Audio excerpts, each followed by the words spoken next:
বান গৰা খহনীয়াৰ কাৰণে এই অঞ্চলত আমি বহুতখিনি কাম কৰিবৰ কাৰণে সক্ষম হ'ম আৰু আজি ৰাইজক লৈ লৈছোঁ মিছন বসুন্ধৰা যাতে এই অঞ্চলৰ কথাখিনি সোনকালে লৈ ইতিমধ্যে NCDS আছিল আমি চাৰ্ভে সম্পূৰ্ণ কৰিছোঁ।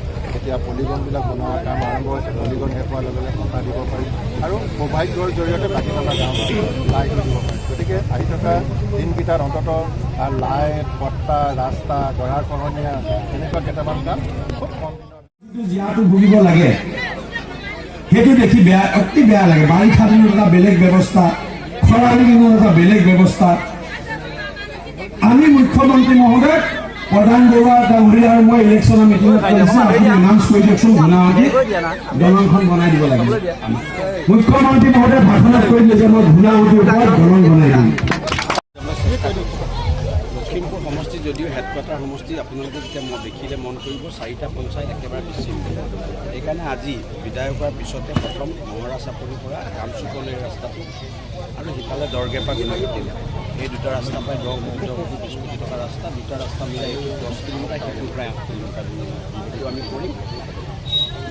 চবতকৈ ডাঙৰ কথা যে গুণাগুটিৰ উন্নতি হ'বলৈ হ'লে আমাৰ গুণাগুটি দলংখন যিখনৰ ইতিমধ্যে DPR হৈ গৈছে, আমি এপ্ৰিল মাহৰ ভিতৰত কাম আৰম্ভ কৰিবলৈ চেষ্টা কৰি আছোঁ, যাতে যিটো আমি সমবিকাশৰ কথা কওঁ, যাতে গুৱাহাটীত যিমান বিকাশ হয়, তেজপুৰত যিমান বিকাশ হয়, লখিমপুৰ নগৰত যিমান বিকাশ হয়, পূব তেলাহী, গুণাৱতী, লুইত খাবলৈ পশ্চিম তেলাহীত সমানে বিকাশ হয়।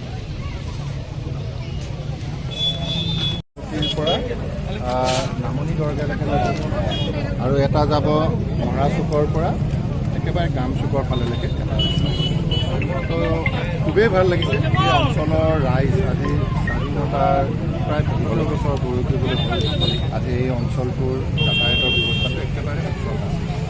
গতিকে এই চৰকাৰ অহাৰ পিছতে গুণাগুটি দলংখনৰ কাৰণে খৰতকীয়াকৈ আৰম্ভ হৈছে। আমি ধেমাজি মাহৰ ভিতৰত আমি গতিকে এই অঞ্চলৰ আৰু দুই এটা আৰু 12-13 কিলোমিটাৰ যদি আমি ইমিডিয়েটলি আৰু কাম কৰি দিওঁ তেতিয়াহ'লে দুয়োখন পঞ্চায়তে বেবেজীয়াৰ লগত সংযোগ হ'ব। আৰু আপোনালোকে নিশ্চয় দেখিছে যে বেবেজীয়াৰ পৰাও আমি একেবাৰে বামগাঁৱলৈকেও ৰাস্তা বহলকৈ বনাই আছোঁ। অন্যহাতেদি বৰদৈ বামৰ পৰাও আকৌ বেবেজীয়ালৈকে আমি বহলকৈ বনাই আছোঁ। গতিকে এই অঞ্চলৰ কেৱল ইয়াতে ৰাস্তাটো বনালে নহ'ব, আমি গুণাগুটিৰ পৰা বৰদিয়ালৈকে ৰাস্তাটো বনাইছোঁ, থেকেৰাগুৰিতে তেওঁলোকে কানেকশ্যনটো পাব আৰু এই ৰাস্তাটোদি তেওঁলোকে বৰদৈ বাম হৈ বা এডুটেদি হৈ বিমানক ওলাব পাৰিব বা ঢকুৱাখানা ওলাব পাৰিব। গতিকে এই ধৰণৰ চিন্তা চৰ্চাৰে এই ৰাস্তাখিনি আমি প্লেন কৰি বনাই এই গুণাগুটিটো আৰম্ভ কৰিব পাৰিলোঁ। তাকে খুবেই ভাল লাগিছে আৰু গুণাগুটিলৈ আমি পুৱাৰ আহিছোঁ। মানুহ আমাক কৈ থাকে যে আমাৰ অঞ্চলবিলাকত কেতিয়া কাম আৰম্ভ হ'ব। গতিকে আমি সমান্তৰালভাৱে এই অঞ্চলৰ বান গৰা খহনীয়াৰ কাৰণে এইবাৰ আমি ইতিমধ্যে 100 কোটিতকৈ অধিক টকা আমাৰ জলসম্পদ বিভাগৰ পৰা মুকলি কৰিছে। আমাৰ ওচৰতো এতিয়া প্ৰায় 300 আৰু অধিক কোটি টকা পইচা আমাৰ আছে।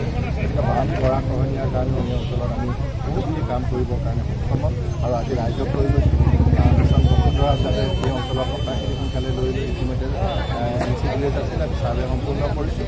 এতিয়া পলিগনবিলাক বনোৱাৰ কাম আৰম্ভ হৈছে। পলিগন শেষ হোৱাৰ লগে লগে পকা দিব পাৰিম আৰু সৌভাগ্যৰ জৰিয়তে বাকী থকা গাঁৱত লাইটো দিব পাৰিম। গতিকে আহি থকা দিনকেইটাত অন্ততঃ লাইট, পট্টা, ৰাস্তা, গৰা খহনীয়া এনেকুৱা কেইটামান কাম খুব কম দিনৰ ভিতৰতে সকলোৰে উপকৃত হোৱাকৈ এই অঞ্চলত দেখা গৈছে। স্বাস্থ্য আছে ইয়াতে পূব তেলাহীত এখন আমাৰ শিঙিমাৰী বুলি এখন হস্পিটেল আছে। গতিকে সেই বিষয়টো আমি চাম, এই হস্পিটেলখনক কেনেকৈ আৰু শক্তিশালী কৰিব পাৰোঁ। আপোনালোকেও জানে যে আমি ডাক্তৰ তাতে দিব লাগিব, তাতে মেডিকেল ষ্টাফ আমি দিব লাগিব। গতিকে আমি বেছি খোলাতকৈ য'ত যিখন আছে গৰৈমাৰীত এখন আছে। এই অঞ্চলৰ ৰাইজৰ দুখন মেইনলি যোগাযোগৰ স্থান, এটা হ'ল গৰৈমাৰীৰ ওচৰত এখন আছে, এখন হৈ গ'ল শিঙিমাৰীত আছে আৰু এখন যদি চাওঁ আমি মৰনৈ বেবেজীয়াতো এখন পাওঁ। কিন্তু এই দুখন হৈছে তেওঁলোকৰ কাৰণে। গতিকে এই তিনিখনকো যদি আমি শক্তিশালী কৰি দিওঁ তেতিয়াহ'লে এই ৰাইজ